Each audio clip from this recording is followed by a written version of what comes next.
Saya sebenarnya ingin bicara satu bagian yang dari kitab Daniel. Tapi sebelum kita mulai diskusi, ini saya memang siapkan sekitar 17 halaman untuk saya ingin mengupasnya habis untuk Bapak Ibu. Habis saja Pak Kaci. Iya, tapi kalau misalnya waktunya masih, saya akan habiskan karena bagi saya ini ada hal-hal yang paling penting yang kadang-kadang kita, saya senang dengan Bapak Ute, Ibu Leni ini mereka, Ibu Joma ini mereka melayani. Saya kemarin bicara dengan beliau.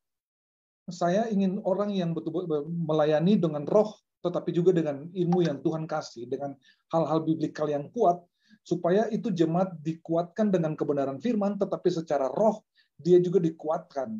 Dia dikuatkan dengan yang Roh Kudus yang luar biasa, karena dengan itu impartasi pengajaran akan berguna sekali untuk banyak orang. Dan saya akan diskusi singkat dengan Bapak Ute, saya panggil beliau Bapak Ute, jadi tentang bagian ini, dan saya akan bicara tentang Daniel. Tapi mendahului itu kita berdoa sebentar untuk bagian ini, boleh ya? Kita berdoa. Tuhan, kami bersyukur malam ini hamba akan bicara tentang penanggalan ilahi dari kitab Daniel pasal 9, pasal 12, dan pasal 12. Hamba berdoa dalam nama Yesus, Tuhan mengurapi semua kami. Ada sekitar 140 orang yang dalam Zoom ini, dan juga Bapak Ute dan keluarga, Ibu Leni.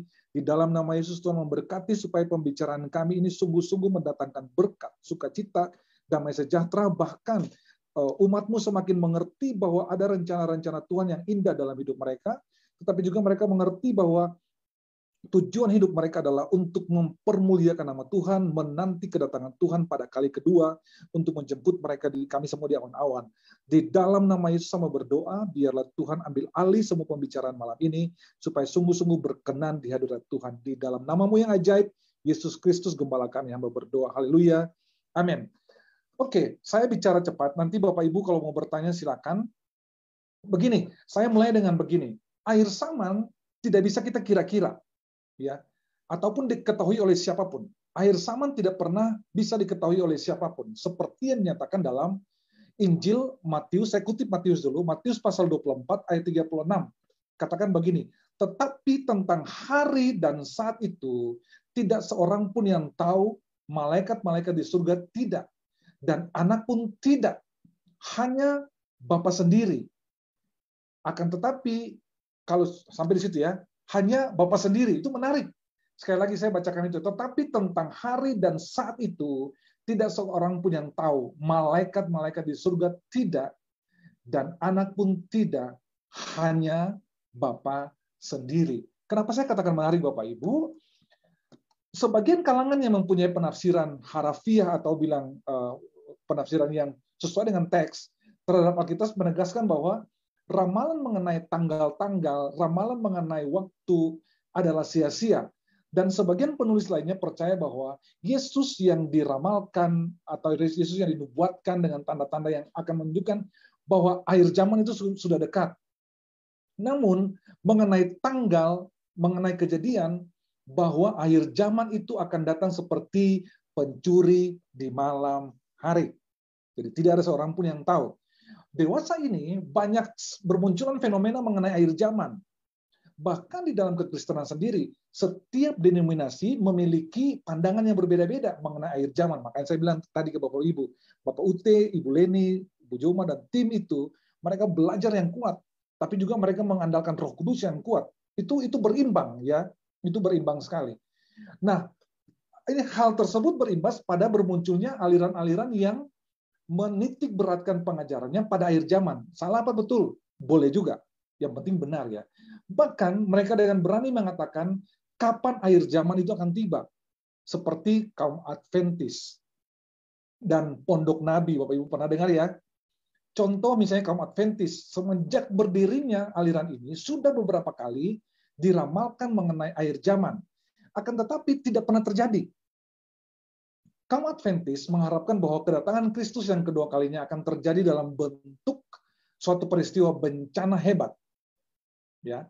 Dan ini telah muncul sepanjang era kekristenan, khususnya pada masa reformasi Protestan dan sesudahnya. Nah, misalnya saja orang mulai bicara tentang kedatangan Kristus kedua kali itu secara simbolik itu terjadi pada tahun 1757. Itu pada abad ke-19 itu tokoh-tokoh Adventis itu ya. Lalu mereka mulai bicara tentang bagaimana menetapkan waktu kedatangan Tuhan Kristus kembali dengan perhitungan-perhitungan kalender. Bapak Ibu kalau zaman 80-an itu kan pernah tuh kita mendengar tentang wah ini mau kedatangan Tuhan nih, jangan beli odol yang ada barcode-nya, jangan beli itu 66 semua.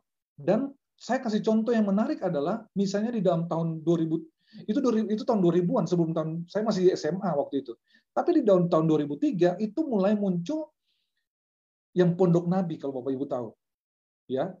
Saya kasih contoh misalnya, ada seorang jemaat yang bernama NN, 21 tahun, salah satu anggota jemaat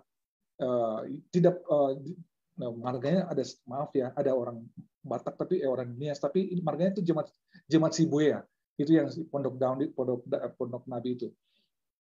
Dia terpeduli dengan banyaknya tanggapan sinis terhadap kelompok itu. Bahkan dia katakan gini, bukan Tuhan Yesus yang pernah dihina dan dicaci, dia juga ikut Tuhan Yesus menderita. Nah, gitu ya. Tetapi mesti ingat bahwa kalau kita ikut Tuhan, tidak seenak-enaknya menderita sebenarnya. Nah, begitu yakinnya dengan kepercayaan itu, ini dia mahasiswa fakultas ekonomi salah satu universitas di Kupang waktu itu ya. Dia rela meninggalkan bangku kuliah, dia pergi ke Bandung tahun 2003, lalu dia mulai mengaku mendengar suara Tuhan berkali-kali, mulai dari tahun 2001, lalu seterusnya itu dia mengikuti sekte itu.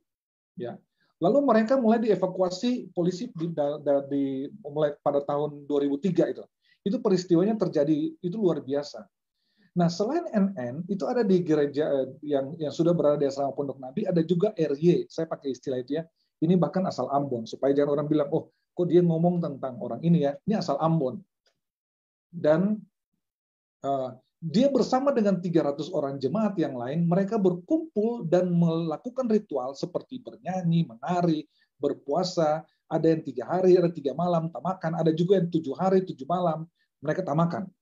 Nah, semua itu dilakukan untuk bersiap-siap menjemput kiamat. 10 November 2003, sebelum polisi mengevakuasi paksa RY dan teman-teman, dia mengaku dia mengaku akan diangkat ke langit. Tetapi semuanya itu gagal karena ada gangguan dari pihak luar. Jadi dia percaya bahwa pasti dia sudah diangkat, tapi karena ada polisi datang ke dia, saat itu akhirnya dia nggak bisa diangkat. Lalu bagi dia merasa bahwa oh saya ini yang RY ini loh, dia sementara terangkat itu. Nah, kalau kita melihat begini, pertanyaannya adalah ngapain ini menjadi panutan? Kenapa ini sekte-sekte ini menjadi panutan orang? Ya, karena bagi mereka yang saya katakan tadi, mereka percaya bahwa kalau Tuhan datang pada kali yang itu sudah datang, mereka sudah memprediksikan Tuhan akan datang pada tahun 2003 itu. Tetapi jauh sebelumnya kita sudah tahu bahwa ada orang yang jual barangnya karena pikir Tuhan mau datang. Ya, Tuhan mau datang. Nah, saya akan bicara begini. Saya mulai akhir zaman itu dalam bahasa Yunani itu eskatologi. Saya PL hari ini, nanti besok Pak Yohanes PB. Ini bicara eskatologi, artinya itu eskatolog artinya terakhir dan logi artinya studi tentang. Jadi kalau kita bicara tentang eskatologi, berarti kita bicara tentang studi mengenai akhir zaman.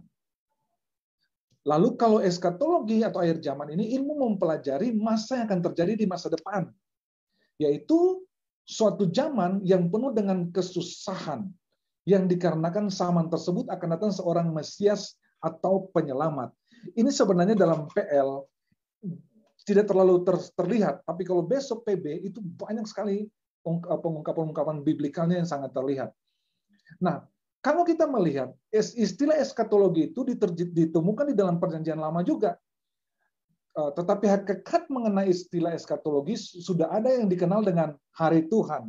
Kalau dalam Perjanjian Lama kita dengar hari Tuhan, hari Tuhan. Saya khotbah dulu, saya bilang umat Israel itu ketika mereka hidup dengan Tuhan, mereka hidup benar. Tapi ketika mereka hidup, Nabi sudah meninggal, Raja sudah meninggal, mereka berbuat yang jahat di mata Tuhan. Dan hari Tuhan seakan-akan mau datang kepada mereka. Mereka bertobat lagi, Tuhan pulihkan mereka seterusnya itu. Nah, hari Tuhan di dalam Perjanjian Lama itu diartikan dengan waktu yang sangat lama sekali. Ingat baik-baik Bapak Ibu ya. Hari Tuhan itu waktu yang sangat lama sekali. Ya. Lalu kita bicara begini, kepercayaan yang berkembang di dalam Perjanjian Lama mengenai akhir zaman, yaitu mengenai datangnya suatu hari di mana Allah secara dramatis campur tangan untuk melepaskan umatnya dari berbagai kekuatan penindasan dan penindasan. Ini ingat dulu, di dalam Perjanjian Lama, kalau bicara akhir zaman, itu bicara terhadap umat yang keluar dari ketakutan, keluar dari penindasan, keluar dari perbudakan. Itu berakhirnya zaman itu. Ya. Nah, kitab Daniel ini merupakan yang bersifat apokaliptik atau bersifat penyingkapan misteri-misteri ilahi. Ya. Selain kitab Daniel dalam PL ada juga kitab Wahyu dalam Perjanjian Baru. Ya, mungkin moga-moga besok Pak Yohanes akan bicara itu. Nah, di dalam menafsirkan akhir zaman, di dalam kitab Perjanjian Lama, khususnya Daniel pasal 9, ini Daniel bagus sampai pasal 12.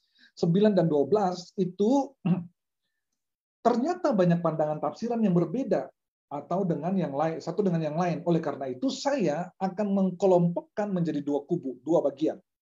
Yaitu bagian yang pertama yakni menafsirkan akhir zaman dimengerti saat ini secara historis, sejarah. Dan kubu yang kedua menafsirkan akhir zaman merupakan peristiwa yang akan datang, ya, futuris, yang akan datang. Sekali lagi di dalam Perjanjian Lama itu bicara tentang bagaimana campur tangan Tuhan, akhir zaman itu campur tangan Tuhan untuk mengungkapkan, melepaskan umat dari penindasan, dari perbudakan, dari kecelakaan dan seterusnya. Nah, saya mulai dengan kelompok pertama yang historis. Misalnya saja saya mengambil ada dua bagian yang saya akan baca bagi Bapak Ibu. Sebenarnya kita membuka bagian firman Tuhan di Daniel pasal 9 dulu, ayat 24, setelah itu di dalam Daniel pasal 12. Pasal Daniel pasal 9 ayatnya yang ke-24. Begini firman Tuhan. 70 kali 7 masa telah ditetapkan atas bangsamu dan atas kotamu yang kudus, untuk melenyapkan kefasikan dan untuk mengakhiri dosa, untuk menghapuskan kesalahan, untuk mendatangkan keadilan yang kekal, untuk menggenapkan penglihatan dan nabi, dan untuk mengurapi yang maha kudus. Yang menarik adalah bagian itu ayat yang 24, 25. Maka ketahuilah dan pahamilah dari saat firman itu keluar, yakni bahwa Yerusalem akan dipulihkan dan dibangun kembali sampai pada kedatangan seorang yang diurapi, seorang raja yang 7 kali 7 masa dan 62 kali 7 masa lamanya kota itu akan dibangun kembali dengan tanah lapang dan paritnya, tetapi di tengah-tengah kesulitan. Sesudah ke-62 kali 7 masa itu akan disingkirkan seorang yang telah diurapi, padahal tidak ada salahnya apa-apa. Maka datanglah rakyat seorang raja memusnahkan kota dan tempat kudusnya itu. Tetapi raja itu akan menemui ajalnya dalam air bah, dan sampai pada akhir zaman akan ada peperangan dan permusuhan seperti telah ditetapkan. Bagian ini bicara terhadap nubuatan Kristus, ya. Jadi begini Bapak Ibu, kalau hitung-hitung ini secara matematis, jangan hitung untuk dunia kiamat atau akhir zaman. Hitung dikali saja. Kalau Bapak Ibu dikali-kali, ini akan ketemu dari mulai ayat yang ke-25 dari sebelum ini, bahwa Yerusalem akan dipulihkan dan dibangun kembali sampai pada kedatangan seorang yang diurapi. Kalau hitung, kalau dikali-kali, itu dari mulai robohnya Yerusalem, tembok Yerusalem, sampai dibangunnya, sampai kedatangan Kristus, hitungannya sama. Hitungan saya hitung di sini, Bapak Ibu, total hitungan saya ada nanti berjumlah sekitar 17,3880 hari. Ya. 17,3880 hari. Saya dapat dari 7 kali 7 masa dan 62 kali 7 masa plus 69 kali 7 kali 360 hari. Gitu ya. Ini Bapak Ibu nggak usah repot-repot. Itu yang tadi Pak Ute bilang. Kalau di sini ada simbol-simbol. Ya, ada simbol-simbol. Saya ingat yang kemarin kita dulu diskusi. Ketika bicara di Wahyu yang hanya masuk surga tuh berapa Bapak Ute? 144.000. 44.000. Untuk apa kalau saya bilang gini, prinsipnya untuk apa kita percaya Yesus kalau cuma sedikit itu yang masuk di surga? Ya. Ya, itu aneh. Tapi itu simbol kepada Israel yang tidak taat, yang tidak setia. Loh, kita di zaman perjanjian itu nubuatan seperti yang terjadi di dalam Daniel ini. Jadi Daniel ini bernubuat pada pasal 9 kepada Kristus. Tetapi akhir zaman, apakah itu bicara terhadap kedatangan Yesus kedua kali atau bagaimana? Nanti saya diskusikan ya. Tetapi dinubuatkan, kita tadi Pak Ute jelaskan, di dalam perjanjian lama, nubuat itu biasa tuh digenapi pada saat itu, sebelumnya pada saat itu, dan nanti akan datang. Nah, ini pasal 9, nubuatan kepada Kristus yang akan disalib. Kalau hitung-hitung sampai kepada penyaliban, Yesus Kristus nanti di tahun 70 Masehi. Ya, itu nanti dapat sampai di masa ke-70, 1 kali 7 masa yang orang bilang 3,5 tahun, 3,5 tahun. Besok tuh mestinya dibahas habis di eskatologi perjanjian baru. Tetapi di perjanjian lama, ini bicara tentang nubuatan yang akan datang pasal 9. Oke? Bapak Ibu pegang itu. Jadi gini, angka itu tinggal dikali aja sih. Dikali akan ketemu sampai dapat di mana masa Yesus muncul.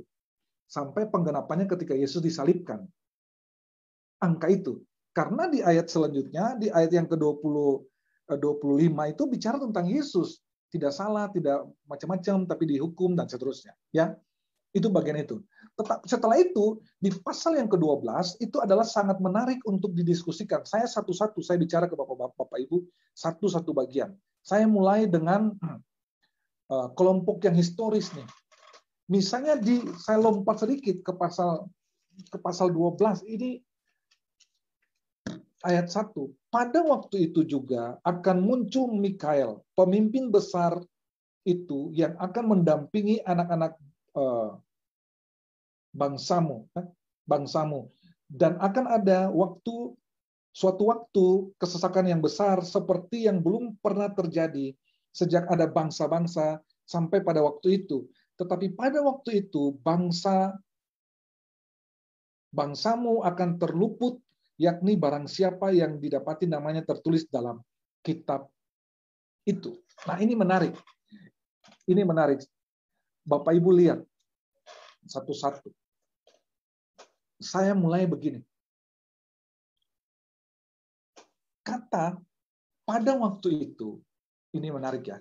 Pada waktu itu memakai kata et dalam bahasa Ibrani yang memiliki arti waktu atau suatu peristiwa, atau waktu biasa, atau pengalaman, atau keberuntungan kejadian, atau ini adalah kesempatan. Kata F ini digunakan sebanyak 296 kali merujuk kepada kata waktu. Ya. Waktu itu 257 kali, lalu musim itu 16 kali. Lalu kapan 7 kali? Nah, itu ya. Jadi, kalau lihat ini, jadi kata et di dalam Daniel 12 ayat 1 itu merujuk kepada waktu. Pertama itu ya, jadi waktu. Yang berikut adalah pemimpin besar itu. Pemimpin besar itu memakai kata gadol dalam bahasa Ibrani. Gadol yang memiliki arti besar, yang memiliki arti luas. Nah, yang luas apa? Jumlahnya. Atau dalam intensitasnya. Atau dibilang juga dia keras dalam suaranya. Atau dia lebih tua dalam usia. Atau besar dalam arti penting. Atau terhormat sebagai laki-laki. Atau hebat. Atau Tuhan sendiri. Nah, ini menarik. Nah, kata gadol, kenapa saya mulai begini, supaya saya mau simpulkan satu-satu.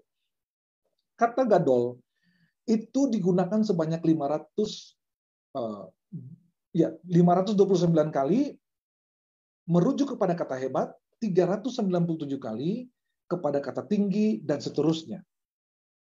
Jadi kata gadol di dalam Daniel itu merujuk kepada seorang pemimpin yang hebat. Ya. Lalu berikut kata tidur. Kata tidur di dalam bahasa Ibrani itu adalah yasenu. Arti kata tidur itu yasen itu digunakan sebanyak 9 kali. Ini tertidur merujuk kepada tertidur. Jadi kata yasen dalam Daniel merujuk kepada orang-orang yang sudah mati. Ya. Lalu yang berikut adalah kata akan bangun. Kata akan bangun itu menggunakan kata yaitu good yang memiliki arti bangun, bangun, untuk membangun, bangkit. Nah, jadi kata good ini digunakan di dalam Daniel merujuk kepada kebangkitan dari orang-orang yang sudah mati. Yang berikut adalah kata hidup, memakai kata cai. Hidup ini artinya mengalir, segar, hidup aktif, manusia menghidupkan kembali, misalnya musim-musim semi, keluarga, dan seterusnya. Itu dipakai sebanyak 501 kali di dalam teks itu. Jadi kalau kita melihat dalam kata ini, kata hidup ini bisa juga ada muncul setelah itu adalah kata kekal. Ya, yang memiliki kata kekal itu adalah olam, yang memiliki arti abadi, tua, kuno, dan seterusnya. Jadi yang dimaksudkan dengan hidup kekal dalam Daniel 12 ayat 2 adalah hidup abadi tanpa batas. Lalu saya mulai lagi mencepat. Kata kehinaan, kerpah, gitu ya, digunakan sebanyak 73 kali. Ini kepada kata mencela, malu, menegur, dan seterusnya. Lalu jadi ini maksudnya kehinaan dalam Daniel adalah keadaan malu yang tidak ada habis-habisnya. Lalu seterusnya adalah ini 1 sampai 3 nih. Kata bijaksana, kengerian, kata kengerian itu deron. Deron itu misalnya keengganan, menghindari. Jadi yang dimaksudkan dengan kata ini adalah hal yang menjijikkan selamanya. Lalu ada bijaksana, sakal. Sakal itu artinya pertimbangan, pengertian, ajakan, bermacam-macam. Jadi yang dimaksudkan dengan orang-orang bijak di dalam Daniel pasal 12 ayat 3 adalah orang-orang yang bisa mengambil keputusan dalam segala sesuatu dengan pertimbangan dari berbagai segi sehingga diperoleh suatu keputusan yang tepat. Jadi Bapak Ibu, Daniel 1 ayat 12 ayat 1 sampai 3 ini merupakan suatu rangkaian pembukaan dari pasal 12 dimulai dengan pada waktu itu menunjuk kepada suatu waktu. Lalu ada 3 hal kesejajaran di sana dari yang kita dapat pada waktu itu. Pertama adalah waktu munculnya seorang pemimpin besar, yang dimaksudkan dengan pemimpin besar itu di dalam teks ini adalah Mikael. Kedua adalah waktu kesesakan besar. Hal ini merujuk kepada suatu keadaan di mana orang-orang Israel akan mengalami permasalahan yang luar biasa dahsyat. Dalam konteks ini, nanti di PB berbeda. PB bilang kesusahan besar itu tribulasi. Ya. Permasalahan besar. Yang ketiga adalah waktu kebangkitan dari orang-orang yang sudah meninggal. Hal ini menunjuk kepada di mana orang-orang bijak akan bercahaya dan memperoleh hidup yang kekal.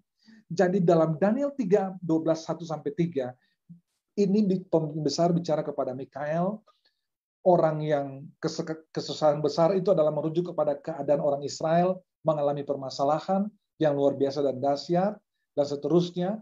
Dan yang ketiga adalah kebangkitan orang-orang yang sudah meninggal, menunjuk kepada orang-orang bijaksana akan bercahaya dalam memperoleh hidup yang kekal. Nah, lalu kalau kita merujuk melihat kata akhir zaman di dalam kitab Daniel itu memakai kata gets itu ya. Akhir zaman itu adalah misalnya setelah atau perbatasan atau tak terbatas atau bisa proses dan seterusnya. Jadi memiliki arti waktu akhir. Nah, jadi kalau kita mulai lihat di dalam Daniel pasal 4 itu ayatnya yang keempat dalam bagian ini, tetapi engkau Daniel sembunyikanlah segala firman itu dan memeteraikan kitab itu sampai pada akhir zaman. Nah, akhir zaman di sini Yang dimaksudkan di dalam ayat 4 ini adalah Daniel yang merupakan orang yang saleh, menyembunyikan dan menyegel surga Tuhan yang sudah disampaikan oleh malaikat Tuhan sampai kepada akhir di dunia, gitu ya. Jadi saya katakan begini, dia perintah kepada Daniel yang merupakan orang saleh untuk menyembunyikan dan menyegel surga Tuhan yang sudah disampaikan oleh malaikat Tuhan sampai kepada akhir dunia.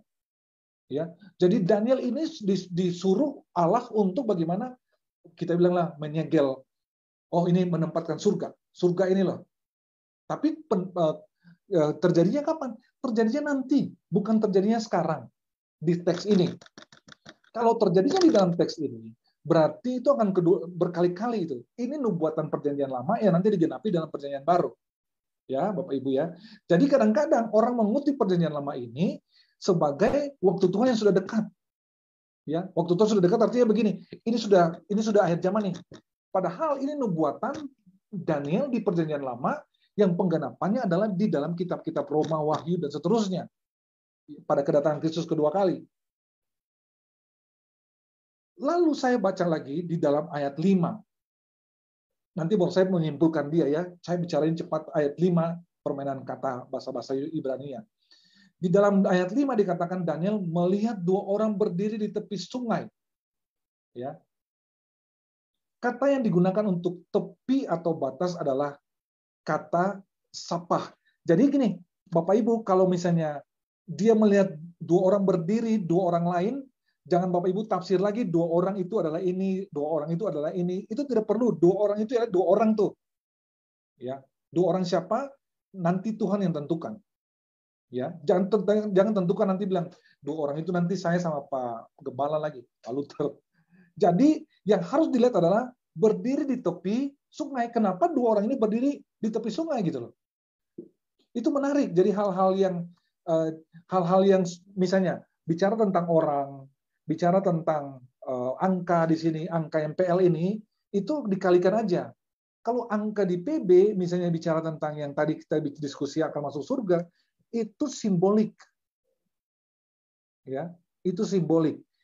Saya pernah tanya ke dosen saya, kalau itu literal, kalau itu benar, surga itu sesempit apa sih? Untuk apa Yesus katakan, pergilah jadikan semua bangsa muridku dan baptiskanlah mereka. Kita sudah 145 orang. Gila, desak-desakan. Itu tidak spasi, apalagi musim corona. Wow, bahaya. Jadi itu adalah nubuatan bagi Israel, ya, yang karena dalam Yesaya katakan Israel tidak bisa menjadi terang bagi bangsa-bangsa. Israel tidak mau dengar apa yang Tuhan mau. Gitu. Lalu itu berlaku bagi kita enggak? Itu sebagai simbolik, ya. Nanti dijelaskan besok. Oke, di Daniel pasal 5. Jadi ketika dibilang berdiri di tepi batas adalah kata sapah, ya. Itu adalah bicara tentang sungai, tepi bibir sungai penuh, apalagi membosankan, sia-sia dan macam-macam. Jadi dimaksud dengan tepi atau batas dalam Daniel ini adalah batas alam, ya, batas alam. Lalu ayat yang kelima, kita ayat 4. Di dalam ayat yang kelima merupakan penglihatan Daniel mengenai kedua malaikat. Oh tadi ya, ini saya mau jelaskan begini. Di dalam ayat 5, Daniel melihat penglihatan 2 orang malaikat Tuhan dan ada pemisah di antara mereka. Daniel berada di alam manusia, sedangkan kedua malaikat itu berada di alam surgawi. Daniel berada di duniawi, manusia sebagai duniawi, sedangkan kedua malaikat itu berada di sungai, di dalam surgawi yang bilang adikodrati. Oleh karena itu ketika bilang kata yang kelima, kemudian Daniel melihat, maka tampaklah berdiri 2 orang lain, seorang di tepi sungai sebelah sisi dan yang lain di tepi sungai yang sebelah sana. Bapak Ibu sudah mengerti ketika bilang Daniel melihat, jadi Daniel itu di dalam penglihatannya, saya itu sangat diberkati Pak Luther nih loh. Saya kenal beliau lama, tapi saya benar Bapak Ibu, saya sangat diberkati. Saya kalau dengar beliau doa itu saya mau nangis-nangis aja tuh. Aduh Tuhan, kasarnya begini, Tuhan cepat datang dong. Gitu. Tapi kita akan egois kalau bilang Tuhan cepat datang dong. Nanti kita masuk surga sendiri. Padahal tugas kita adalah bagaimana menyelamatkan orang-orang lain yang tidak percaya gitu. Gitu. Jadi ini seperti Pak Luther dengan kita gitu loh. Jadi Pak Luther sementara melihat seperti Daniel gitu loh. Jadi Pak Luther sementara melihat visi Allah, Pak Luther melihat apa yang Tuhan mau bicara kepada Bapak Ibu sekalian, tetapi dia berbeda. Pak Luther sementara ada di dunia, sementara Allah di surga. Tapi Allah berbicara lewat Pak Luther. Bisa terjadi, dan itu benar terjadi di dalam teks ini ketika Daniel melihat bahwa ada dua malaikat yang terpisah di antara mereka. Daniel berada di dunia sebagai manusia, di dalam alam manusia di dunia. Tetapi malaikat itu berada di alam surgawi. Ya. Paham ya? Artinya bahwa kalau Tuhan mau bekerja, tidak perlu tunggu Bapak Ibu harus naik ke surga dulu. Kalau Tuhan mau menyembuhkan Bapak Ibu, tidak perlu tunggu Pak Luther naik ke surga dulu. Untuk datang bicara dengan Tuhan berdekatan muka dengan muka. Tapi kalau Tuhan mau berbicara kepada Pak Luther untuk kebaikan kita semua, termasuk saya Bapak Ibu, untuk nubuatan-nubuatan yang dia sampaikan, Pak Luther tidak perlu naik ke surga. Pak Luther hanya tinggal di dunia, tetapi Tuhan berbicara langsung kepada Pak Luther. Itu ingat ya. Jadi Bapak Ibu dalam konteks ini pas nih, karena Pak Luther bicara di sini, Bapak Ibu semua minggu lalu tuh sesi pertama Pak Luther berdoa tuh bukan 2 orang loh, mungkin sekitar 7 orang, saya hitung 7 sampai 10 orang kali, itu banyak banget. Artinya bahwa walaupun kita terpisah secara duniawi, secara dunia, satu di duniawi, satu di adikodrati, satu di surga, tapi Tuhan bisa berbicara. Tuhan bisa menyampaikan beritanya. Tuhan menyampaikan maksudnya. Dan itu Bapak Ibu lihat sekarang di depan kita, Pak Luther. Ya. Tuhan berbicara walaupun kita terpisah jarak. Ya, karena kita adalah tubuh jasmani, tidak bisa berjumpa langsung dengan Tuhan. Tetapi rohnya diberikan kepada kita, termasuk roh khusus diberikan kepada Pak Luther. Bagi kita, untuk menolong kita semua. Lalu saya maju lagi. Sebelum saya bicara tentang eskatologi kitab Daniel, kalau Bapak Ibu mau bertanya. Nah, dalam Daniel pasal 12 6 ayat sampai 6 dan 7 bicara begini.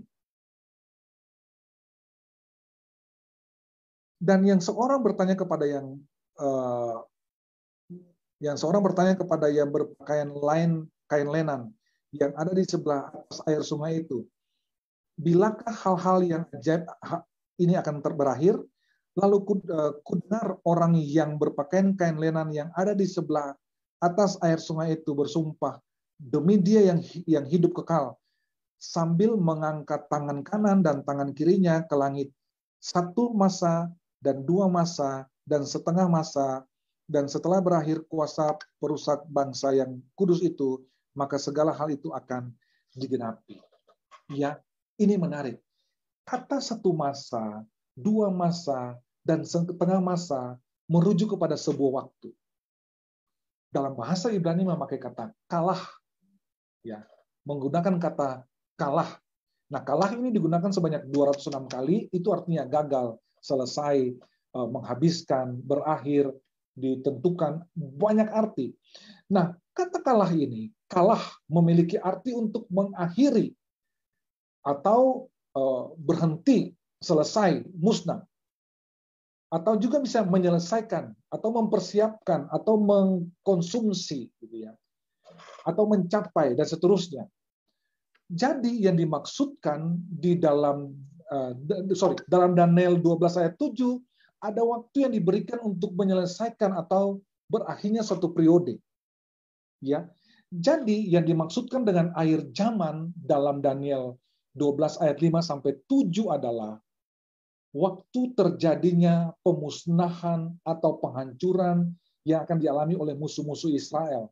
Dalam hal ini adalah berakhirnya kekuasaan Antiochus Epiphanes keempat. Saya baca ayat yang ke-7 yang terakhir tadi. Lalu kudengar orang yang berpakaian kain lenan yang ada di sebelah air sungai ini bersumpah demi Dia yang hidup kekal, sambil mengangkat tangan kanan dan tangan kirinya ke langit. Suatu masa dan dua masa, dan setengah masa. Dan setelah berakhir kuasa perusak bangsa yang kudus itu, maka segala hal ini akan digenapi. Orang bicara bahwa perusak bangsa yang kudus ini bicara kepada antikris, bicara kepada iblis gitu ya. Tetapi kalau kita melihat teks ini, ya nanti ada aplikasinya, sederhana. Ini menarik, kenapa saya mulai begini?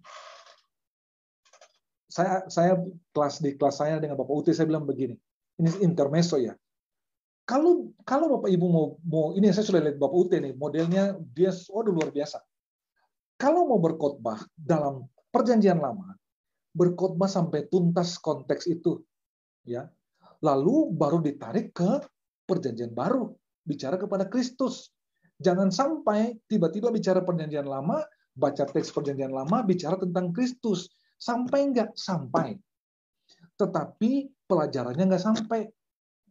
Makna dalam bagian itu tidak sampai. Tidak kita bisa bicarakan itu panjang lebar seperti yang saya bicarakan itu. Jadi bicarakan dulu sebentar bagian itu, baru ditarik ke Kristus. Nah ini menarik karena di dalam akhir ayat yang ke-7, akhir zaman yang dimaksud di sini terjadi adalah, akhir zaman yang dimaksudkan dalam bagian ini adalah terjadinya pemusnahan atau penghancuran yang akan dialami oleh musuh-musuh Israel. Musuh Israel saat itu adalah kekuasaan Antiochus Epiphanes keempat. Jadi pada masa ini, pemerintahan Epiphanes keempat, ini mereka menghabis-habiskan Israel, menghancurkan Israel, memporak-porandakan Israel, meruntuhkan bait Allah, dan macam-macam. Ini pada masa pemerintahan Antiochus Epiphanes keempat. Oke? Jadi dalam teks ini, Perjanjian Lama Daniel ini, yang dimaksudkan dengan masa berakhirnya zaman itu adalah masa berakhirnya kekuasaan Antiochus Epiphanes keempat. Oke, pegang itu dulu. Pegang itu dulu. Nah, lalu kita melihat eskatologi dalam kitab Daniel, akhir zaman dalam kitab Daniel. Di dalam kitab Daniel ini, mengatakan ini, pada dasarnya, akhir zaman dalam Perjanjian Lama itu berakar dalam pengharapan umat Israel akan keselamatan yang akan datang. Bapak Ibu ingat bahwa kita akan berakhir di Israel. Nanti zaman Perjanjian Baru akan mulai dengan Kristus. Tetapi di dalam Perjanjian Lama sekali lagi saya bilang bahwa ini adalah nubuatan-nubuatan, ya nubuatan-nubuatan. Nanti saya tarik benang merahnya ke Kristus sedikit karena besok lebih panjang.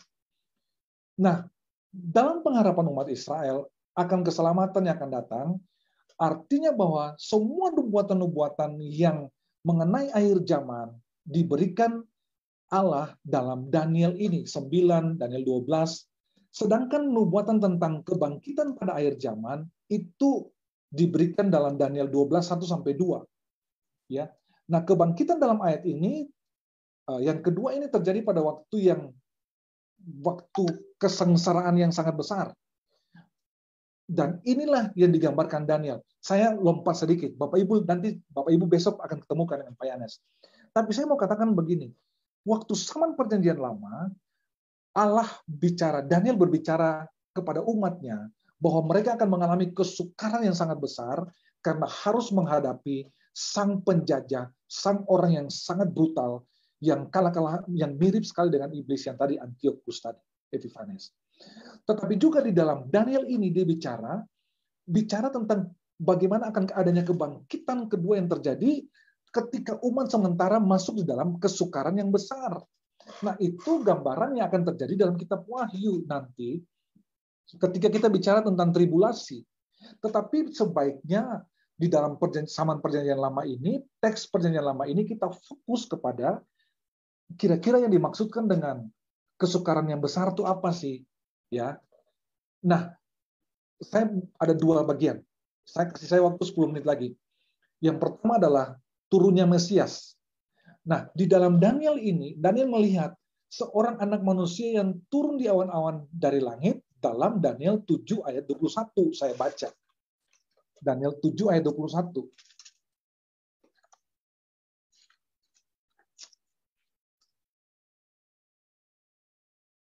Dan aku melihat tanduk itu berperang melawan orang yang kudus dan mengalahkan mereka. Aku melihat tanduk itu berperang melawan orang yang kudus.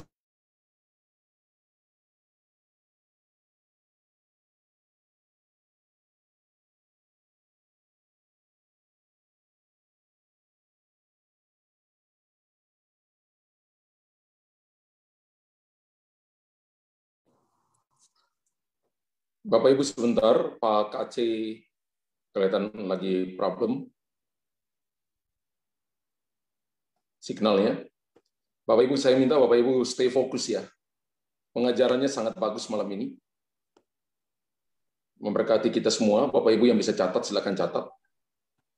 Pak KC, kalau sudah masuk silakan langsung. Ya. Tiba-tiba hilang nih Bapak Ute. Maaf. Ya, tiba-tiba hilang. Ya.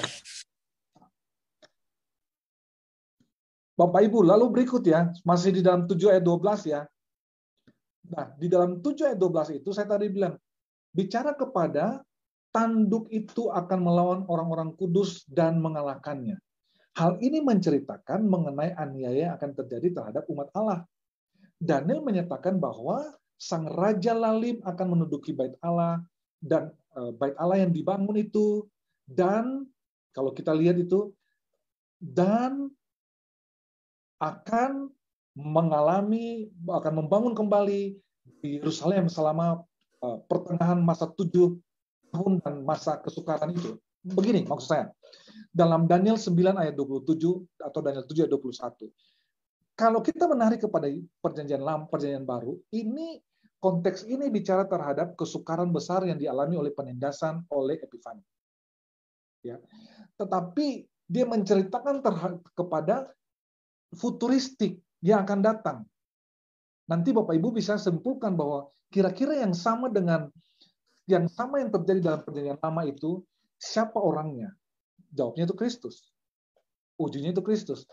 Tapi sekali lagi kenapa saya mulai ini, supaya Bapak Ibu bisa tahu tentang konteks ini secara menyeluruh. Ya, konteks perjanjian lama ini secara menyeluruh. Nah, Daniel pasal 9 ini berbicara mengenai 70 kali 7 masa.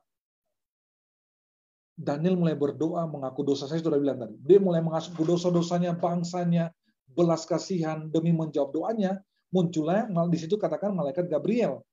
Muncul kepadanya dan mengungkapkan masa depan bangsa Israel melalui masa kesukaran sampai datanya seorang Mesias. Bayangkan tuh. Ya.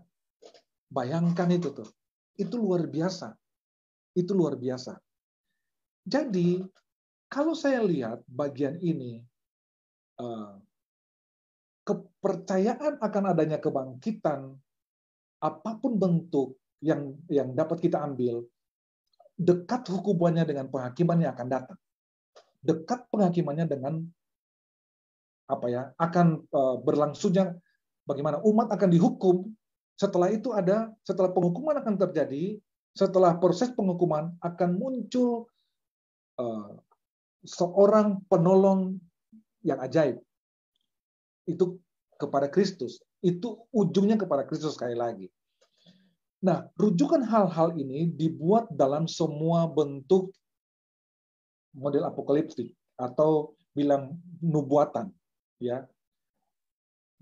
Nubuatan ini dalam bentuk sejarah, di mana sebagian besar penghakiman itu adalah penghakiman atas semua orang-orang yang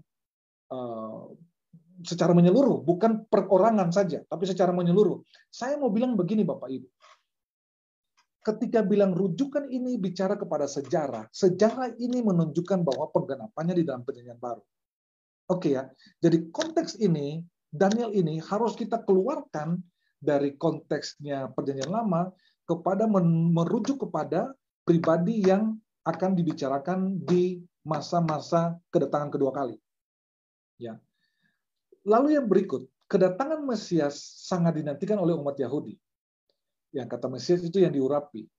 Nah, kedatangan Mesias memiliki makna yaitu berakhirnya pemerintahan tirani. Mesias akan datang dengan pilihannya. Mesias datang tidak sendirian, tetapi Mesias bersama dengan umatnya. Itu nanti di Wahyu. Mesias bersama orang-orang sucinya. Nah, Daniel menyebutkan mereka orang-orang bijak. Daniel menyebutkan, yang tadi saya katakan, Daniel menyebutkan mereka orang-orang bercahaya. Cahaya seperti cakrawala. Mereka lah yang akan menuntun umat manusia kepada jalan kebenaran. Bapak Ibu, kalau nanti kita bicara tentang perjanjian baru, lalu bicara tentang Wahyu pasal 20 ke belakang, tentang kedatangan Tuhan kedua kali, dan kita akan memerintah, memerintah akan diberikan dengan tubuh kemuliaan. Makanya di Daniel sudah dibicarakan jauh-jauh hari. Dia akan melihat mereka bercahaya seperti cahaya cakrawala.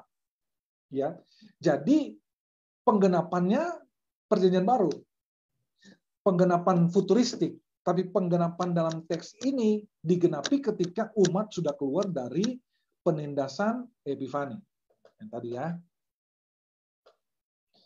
Yang berikut adalah kebangkitan tubuh. Yang tadi Mesias, yang kedua adalah kebangkitan tubuh. Ini menarik. Nah, menurut Daniel 12, kematian bukanlah masa akhir dari segalanya. Kematian merupakan awal dari hal yang akan datang. Awal dari ketentuan hidup seorang. Manusia yang telah mati, yang telah menjadi debu, bukan menjadi suatu masalah dalam kebangkitan. Dikatakan bahwa debu akan bangkit. Jadi manusia yang telah menjadi debu akan dibangkitkan dan tetap dapat dibangkitkan. Setiap manusia akan dibangkitkan oleh Allah. Nah, seorang yang percaya dan taat kepada Allah akan dibangkitkan untuk mendapatkan hidup kekal, hidup bersama dengan Allah dalam kerajaannya. Ini menarik. Yang berikut adalah bersifat tersembunyi. Jadi nubuatan ini tidak bisa yang tadi saya katakan mulai dengan yang dengan aliran-aliran sesat itu seakan-akan dapat dihitung-hitung secara matematis, gitu ya. Ini bersifat tersembunyi yang saya tadi mulai dengan teks perjanjian baru. Waktu tidak ada yang dapat ketahui. Walaupun di dalam Daniel loh, tidak yang dapat ketahui. Daniel pun yang mendapatkan penglihatan tidak dapat mengetahuinya. Ingat baik-baik. Daniel yang dapat penglihatan tidak bisa mengetahui kapan Yesus datang. Tadi saya sudah baca ayat pertama ya di dalam perjanjian baru. Tidak ada satu orang manusia pun tidak ada satu orang manusia pun yang dapat mengetahui sebenarnya akhir zaman itu kapan. Tidak ada satu manusia pun. Nah, sampai sekarang tidak pernah dapat orang kita menemukannya. Ada yang menafsir, ini nih, tanggal, waktu, namun tidak pernah terjadi. Bahkan Daniel pun menjelaskan ketidaktahuannya di dalam pasal 12 yang tadi. Gitu ya. Jadi Bapak Ibu, saya bilang nih, saya ini sudah bergereja loh. Kalau enggak, saya mau pindah ke gereja Bapak Util. Ini kalau benar loh, saya nggak cari apa-apa, tapi saya mau cari berkat rohani yang beliau Tuhan siapkan. Ingat baik-baik, jangan mau diiming-iming, ditawar-tawari bahwa waktu Tuhan ini kita tahu. Itu ada waktu tuh bahasa Yunani dua, kronos dan kairos. Kronos itu waktu yang jam 1, jam 2, jam 3, tapi waktu Tuhan itu kairos. Itu seperti kasih karunia, seperti berkat yang tidak terhingga, itu kairos Tuhan. Ya. Nah, jadi kalau kita melihat dalam Daniel pasal 12, ini sebuah nubuatan paling akhir dari kitab ini. Juga adalah kitab penutup bagi seluruh kitab Daniel. Dan dalam 2 ayat 12 ayat 5 dikatakan, malaikat sekali lagi membawa Daniel ke tepi sungai. Salah satu dari antara 2 orang malaikat mengajukan pertanyaan yang krusial, yang penting bagi Daniel dan umatnya ditawan. Bilakah hal-hal yang ajaib ini akan berakhir? Daniel pasal 12 ayat 6. Dalam masa kesusahan besar, masih harus menunggu berapa lama? Kesulitan baru akan berlalu? Sekali lagi, saya ingat-ingatin Bapak Ibu ya, semoga besok saya akan setelah ini bicara sama Pak Yanis. Akan bicara tentang kesukaran besar atau tribulasi. Dibagi dalam 2 bagian, 3,5 tahun pertama, 3,5 tahun kedua, ada 7 tahun masa kesusahan besar. Tapi Daniel di dalam teks ini dia sudah melihat semua itu akan terjadi di zaman perjanjian baru. Nah, malaikat yang ada di seberang tepi sungai menjawab, 1 masa dan 2 masa dan setengah masa. Dan setelah berakhir kuasa perusak bangsa yang kudus itu, maka hal itu akan digenapi. 1 masa, 2 masa, setengah masa. Bagian ini sejajar dengan pasal 7 yang menyebutkan umat kudus akan menerima aniaya dari tanduk kecil selama 1 masa dan 2 masa dan setengah masa. Ya.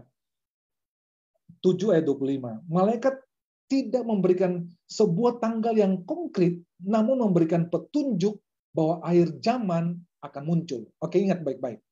Malaikat tidak pernah memberikan tanggal yang konkret, tetapi dia akan berikan petunjuk bahwa ada akhir zaman. Akhir zaman akan tiba. Akhir zaman akan muncul. Dan setelah itu, setelah akhir, barulah hal keseluruhannya akan digenapi. Daniel 12 ayat 7. Wow, ini luar biasa. Jadi, kalau kita melihat perjanjian lama, jangan sampai kita merasa bahwa ini Tuhan sudah di ambang pintu. Ya, jangan lagi mau ditawarin. Saya punya waktu habis. Saya kasih kesimpulan, lalu Bapak Ibu yang mau bertanya, Bapak UT yang ngurus nanti alirannya bagaimana caranya.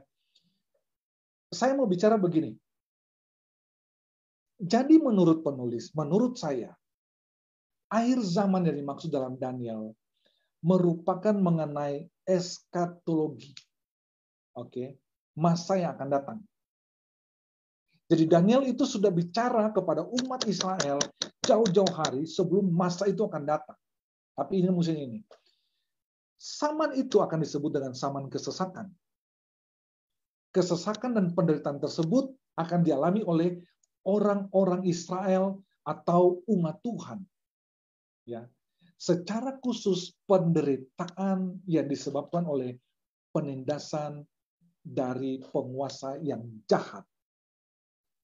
Dalam konteks ini saya balik lagi, dalam konteks Daniel 9:12, kekuasaan yang jahat itu merujuk kepada pemerintahan Antiochus Epiphanes keempat.